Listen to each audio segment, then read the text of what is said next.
Hi guys, welcome back to the channel, or welcome to the channel if you're new. And in today's video I have the ORLY Fall 2024 collection, and this is the first time I'm going to be doing this, but we're going to make things very fast. I don't want to repeat things that don't add any value to you guys, so I'm basically going to tell you this. The first 4 polishes of this collection all have the same formula. They are all beginner friendly, easy to work with, not one coaters, because they do have a certain crelly squishiness to them that requires 2 coats for them to look beautifully perfect, but they are, and those 2 coats are gonna be very easy. So I'm not gonna be talking through them. I'm just gonna show you the swatches so that you guys can consider whether you like the polish or not, but they're all the same feedback. If you like any of them, they're all very easy to work with.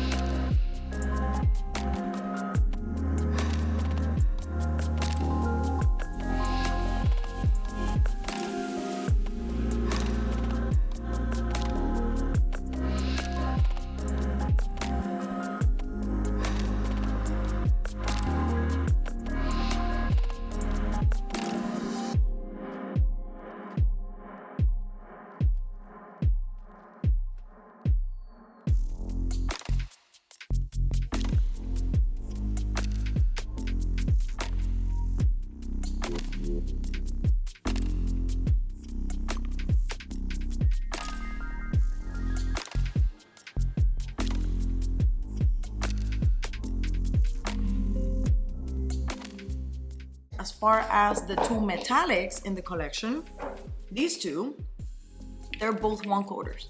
They're perfect, they're easy to work with. They do have a certain pearliness to them, but it's more towards the metallic, so it's easy to work with. If you just lightly feather the last stroke on top, you're not gonna get any streaks on the pearly metallic finish. They're easy to work with, they're beautiful, and like I said, opaqueness, I don't know if that's a word. Opaque wise, they're 1 coaters. I have Milo right here next to me helping me with the reviews, but he's trying to eat everything. Hi. All right, you guys, as a collection, I think ORLY killed it. And let me tell you why I love this. I think it's unique enough, but not too unique that it turns into an ugly thing that nobody understands. I think it's special in a way that makes sense, especially for a mainstream brand. People have certain expectations, right? And I think even the 2 metallic-y pearly ones add something to this. This is burnt enough that I feel like it has character. This one's also really, really nice. And then when it comes to their solids, I love that they didn't do the typical, I don't know, brown, orange, green thing, right? They went with the teal, they went with the terracotta, they went with a wicked purple. This is nice. This feels like a Halloween punch of purple, I don't know. And then this one's just it doesn't feel fall-y or not fall-y. It feels like a year-round color actually, but I think it works. I think they killed it, and I'm very happy with this collection. So thank you guys for clicking on my review, and I hope to catch you on the next one. Bye.